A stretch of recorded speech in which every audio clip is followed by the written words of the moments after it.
Good evening. As I said at the very start of these meetings, President Biden has been clear that he is committed to managing this important relationship responsibly.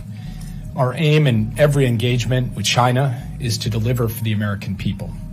Under President Biden's leadership, the United States has and will continue to advance its interests and values, look out for its friends. And as we do, we believe that competition with China does not have to lead to conflict or confrontation. The key is responsible management through diplomacy. Beginning in May of last year, that diplomacy has been an all-hands-on-deck effort across the U.S. government and the cabinet, which has included 4 meetings between myself and Director Wang Yi, as well as engagements between Secretary Blinken, Secretary Yellen, Secretary Raimondo, and their counterparts, and many other cabinet secretaries and their counterparts.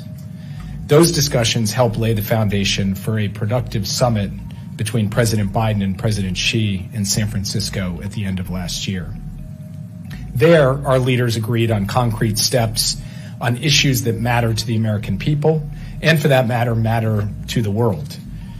This week, I traveled to China for the first time as National Security Advisor to take stock of where we have made progress and what work there still remains to be done, and also how we can responsibly manage the difficult issues and the differences that we have in this relationship. That's been the focus of my meetings with President Xi, with Director and Foreign Minister Wang Yi, and with CMC Vice Chairman Zhang Youxia. This was a true working visit. Over the course of 14 hours of meetings, we discussed progress and next steps on implementation of the Woodside commitments, including our work on counter-narcotics and efforts to reduce the flow of illicit synthetic drugs into the United States. Military-to-military communications, including an upcoming engagement between our theater commanders, as well as work towards another round of AI safety and risk talks. Among other issues of global concern, we discussed the recent efforts to reach a ceasefire and hostage deal in Gaza. These meetings were also about managing tough issues, as I said, in areas of disagreement, and I was direct on these issues as well. The United States will continue to take necessary action to prevent advanced U.S. technologies from being used to undermine our national security without unduly limiting trade or investment. We have continued concerns about China's unfair trade policies and non-market economic practices. We remain deeply concerned about China's support for Russia's defense industrial base and its impact on both European and transatlantic security, not to mention on Russia's brutal aggression against Ukraine. It is a top priority for this administration to resolve the cases of American citizens who are wrongfully detained or subject to exit bans in China. And this was another opportunity for me to raise those cases, as I have done in my prior engagements. I also underscored the longstanding U.S. commitment to universal human rights and fundamental freedoms. In all of my meetings, I stressed the importance of maintaining peace and stability across the Taiwan Strait, emphasized the United States' commitment to complete denuclearization of the Korean Peninsula, and I reaffirmed the United States' commitment to our Indo-Pacific allies, including our concerns about destabilizing actions against lawful Philippine maritime operations in the South China Sea. These were constructive, candid, substantive conversations. We believe that keeping lines of communication open is critical, and to that end, we began planning towards a leader-level call in the coming weeks, where I expect these discussions to continue. And with that, I'd be happy to take your questions. Yep. Throughout your meetings with Chinese officials, including Xi Jinping, did you get a sense of how the Chinese leadership is feeling about the race for the White House? Obviously, the election would be a looming issue for them. I didn't really get a feeling for that. We didn't discuss the American election. That's obviously something for the American people to decide and not for any other country to get involved in. Neither in my meetings with Director Wang nor in the meeting with the President, or for that matter with the CMC Vice Chair, did we specifically talk about the American election. Yeah. Hi there, Mark Stewart from CNN. As you mentioned, you talked about some of the maritime issues. I don't have to tell you, but obviously things are very tense right now in the South China Sea, especially with the Philippines and some of these reef issues. Reading the readout, it said that you discussed some of this with Xi Jinping himself. Other than diplomatic speak, is there a reasonable roadmap or blueprint for the future? Because I think that the level of tension is reaching an extremely high level. So first, we believe that the order of the day should be de-escalation, and we support direct discussions between the Philippines and the PRC to that end. We also have made very clear that our mutual defense treaty applies to public vessels, including Coast Guard vessels that are operating in the South China Sea and in other waters. It also applies to aircraft, for that matter. So the PRC well understands the long-standing commitment the United States has under its mutual defense treaty to the Philippines, and the Philippines well understands that we have an ironclad commitment to support them in their lawful exercise of their rights, their maritime rights. At the same time, nobody is looking for a crisis, not the Philippines, not the United States, and we hope not the PRC. But I did raise our concerns about some of the destabilizing actions that have taken place, including the ramming of Coast Guard vessels and unsafe intercepts near Scarborough Shoal. It's something we'll continue to discuss with our Chinese counterparts. It's something we will continue to consult closely with our Filipino counterparts on. And in fact, before I came here, I had the opportunity to call my Filipino counterpart, the National Security Advisor, Secretary Anyo, and I will stay in close touch with him, as will other members of the U.S. government. So we will do our best to try to contribute to managing this issue in a responsible way so that de-escalation is the order of the day. Yeah. Hello, this is Ray from the paper. So I wonder, since the San Francisco summit, more than 20 communication mechanisms have been established or resumed, maintaining the momentum of ongoing dialogue between the two countries. So following this visit, what will be the key focus of the U.S. diplomacy towards China through next January? And what specific interim achievement does the Biden administration hope to secure during this period? Thank you. Well, first, at a macro level, the most important thing and a core part of my extended engagement with Director Wong, not just here, but in multiple meetings dating back to the beginning of last year, is overall responsible management of this relationship so that competition doesn't veer into confrontation or conflict. That is ongoing work. And being able to reach the end of President Biden's administration with the relationship on a stable basis, even though we have areas of difference and areas of difficulty, this is something we will work towards. More specifically, we're going to look for further progress on counter-narcotics and reducing the flow of illicit synthetic drugs into the United States. We are going to look for a deepening of the military-to-military communication so that we can pass that on to President Biden's successor. And in fact, a very positive outcome of the sessions here is that there will be a call between the theater commanders, the Indo-PACOM commander and the Southern theater commander for the PLA. Having the opportunity today to sit down with the CMC vice chairman, something that has not happened for a U.S. official in 8 years, is itself significant because it allows us to give impetus and momentum to those military-to-military lines of communication, and that will be an important priority for us as we go forward. There are other issues as well, of course, that we'll deal with, and we'll have to manage the risks and flashpoints too, cross-strait relations, the South China Sea, the Chinese support for the Russian defense industrial base, and we'll continue to work on all of those in the months ahead. Yeah. Welcome to Beijing. My name is Laura Bicker. I'm from BBC News. I'd like to ask you talk about a call between the two leaders within the coming weeks. Will there be a last meeting between President Biden and President Xi?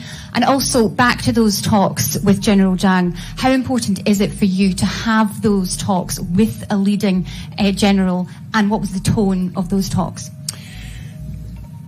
It is likely that both President Biden and President Xi will be at APEC and the G20 later this year. I don't have any announcements to make on either President Biden's travel or a potential meeting, but the likelihood is they'll both be there, and if they are, it would only be natural for them to have the chance to sit down with one another.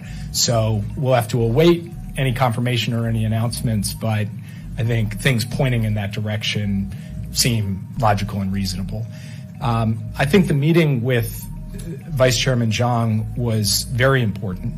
There is no substitute for actually being able to sit across the table, not just with the Vice Chairman, but with his whole team, and be able to hear from them their perspective on critical issues, and them be able to hear from us our perspective on those same issues, whether it's cross-strait relations or the South China Sea or cyber issues, and being able to have that exchange, which is rare, I think allows us to clarify our intentions and our concerns and hear theirs and try to use that in service of responsible management of the relationship going forward. Yeah. Thank you. From the Wall Street Journal. Just to follow up on the question about the U.S. election, I'm curious about what questions, if any, did the Chinese ask you about what a potential Harris administration would represent for U.S.-China relations? And connected to this, did you raise the issue specifically of potential election interference by China during your trip here today? Thanks. Every time I meet with Chinese officials, I raise the issue of election interference and laying down a clear marker that it's unacceptable for any nation to interfere in the U.S. election, and this trip was no different in that regard. I made that point once again. I won't characterize what the PRC's questions were with respect to Vice President Harris. They'll have to speak for themselves on that. But what I will say is that Vice President Harris has been a central member of the Biden foreign policy team, a leading member, and has been part of the design and execution of the overall strategy in the Indo-Pacific and with respect to the responsible management of U.S.-China relations. She has had the opportunity to engage herself with President Xi and with Premier Li, so she is known to both of the top leaders in China. And she shares President Biden's view that responsibly managing this competition so it doesn't veer into conflict or confrontation is essential. And she also shares the view that maintaining high-level open lines of communication is the way that you can achieve that responsible management. So I was able to share my experience and my perspective of working closely with the Vice President and the role that she has played over the course of the past 4 years. Yeah. Thank you. I'm with Phoenix TV. The Biden administration has announced arms sale to Taiwan 15 times now since taking office, and surpassing the Trump administration's 11 times.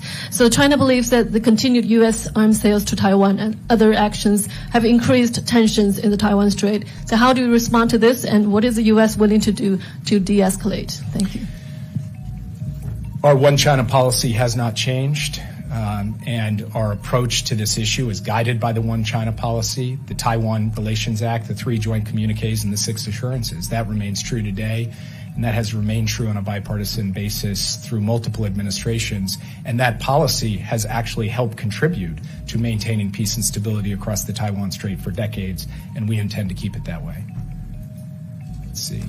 Yeah.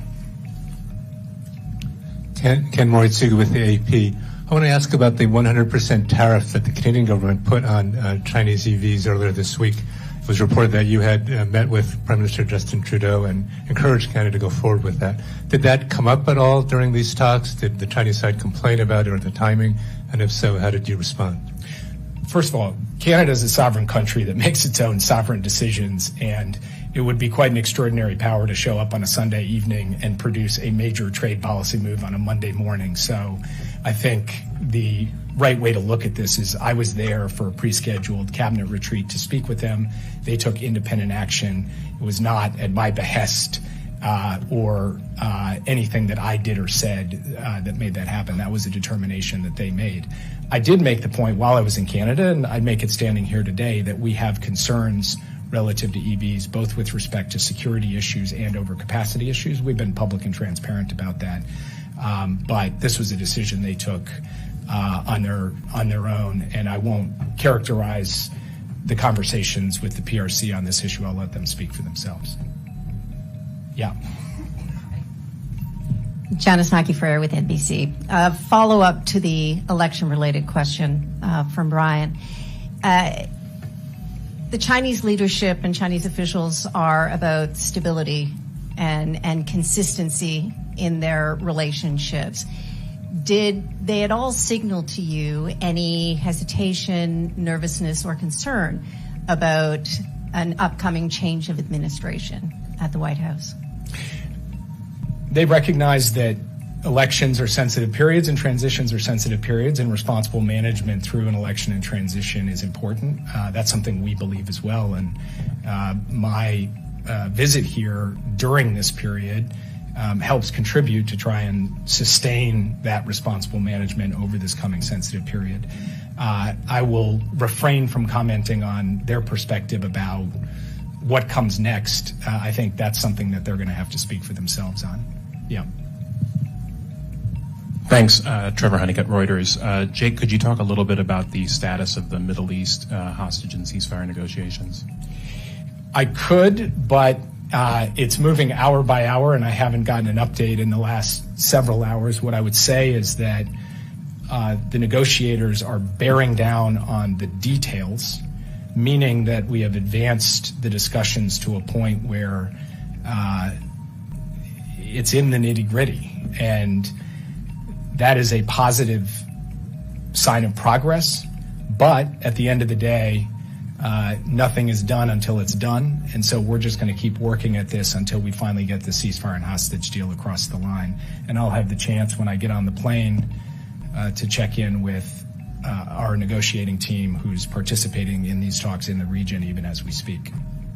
Yeah. Thank you. Evelyn Chang from CNBC.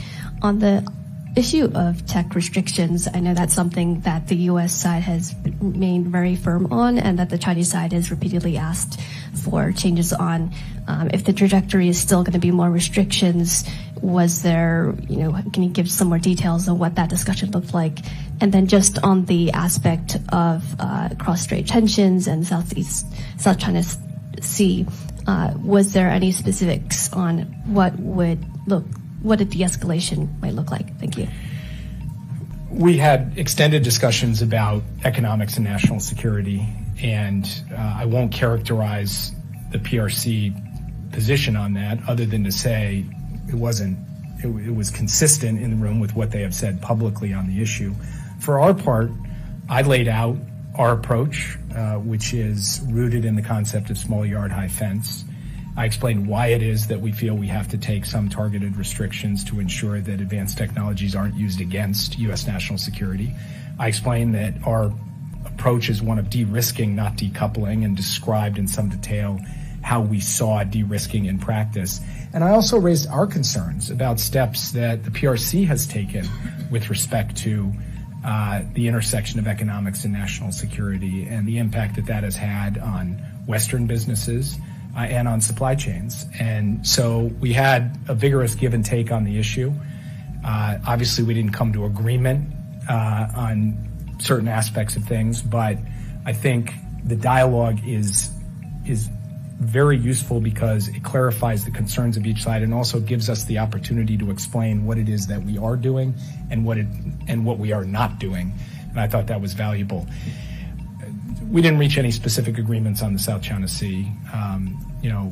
For one thing, it's not for the United States to reach agreements with China over the heads of parties like the Philippines. For another, there's no substitute for that direct diplomacy between the two of them. But we did indicate and reiterate our longstanding commitment to our ally and our longstanding commitment to the rule of law, freedom of navigation, and the free exercise of maritime rights in the South China Sea, and we'll continue to do that.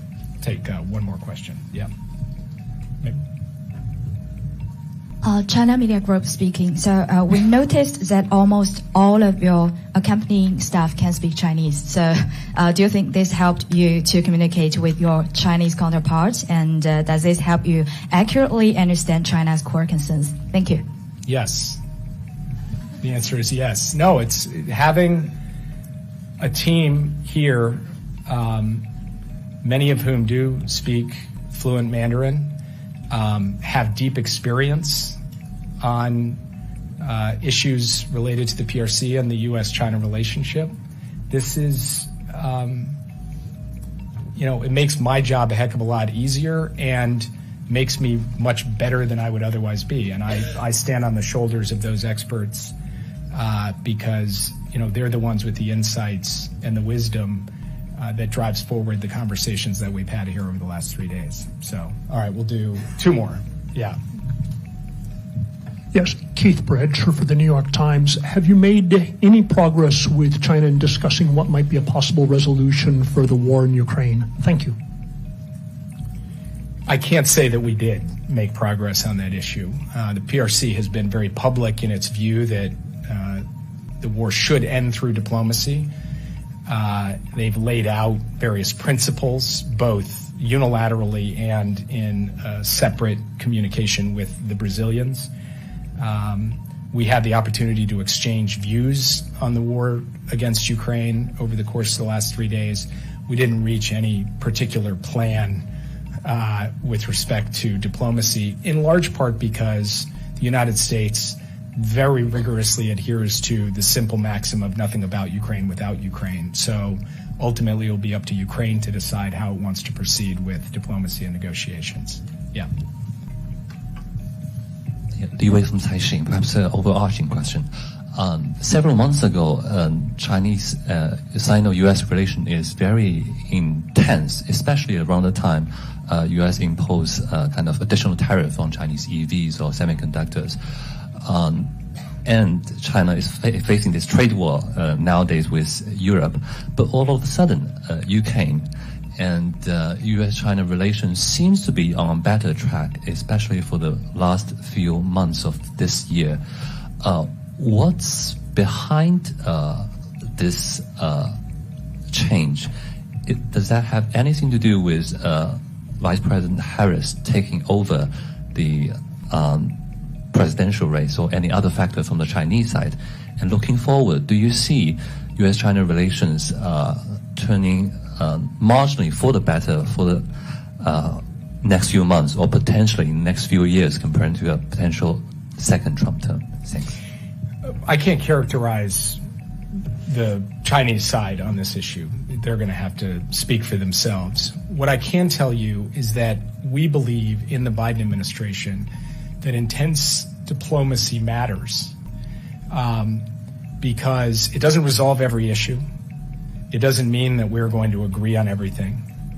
But it does mean that we can improve understanding, we can clarify misperceptions, we can reduce the risk of miscalculation, and we can identify areas to work together where our interests align that might previously have been hidden. So the relationship remains a competitive relationship.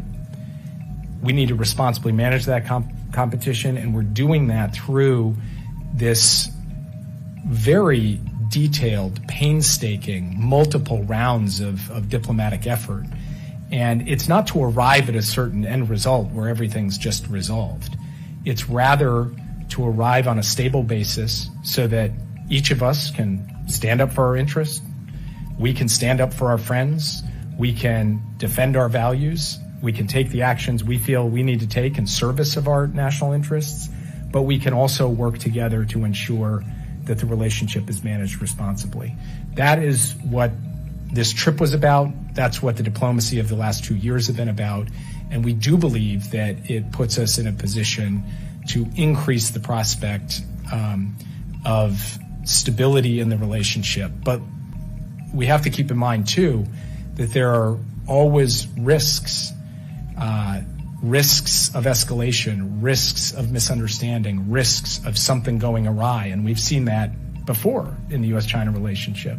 And we discussed those risks, too, at some length, whether it's to do with cross-strait relations in the South China Sea or European security and the war in Ukraine or many other issues, including issues that were not previously foreseen, like incidents from a year or two ago.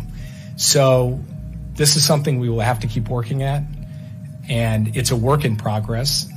Today is not the end of anything. It's just the continuation of a sustained pattern of intensive diplomacy led by President Biden and President Xi and carried out by many of us across our administration and the Chinese government, and we're going to keep at it. Thank you, guys.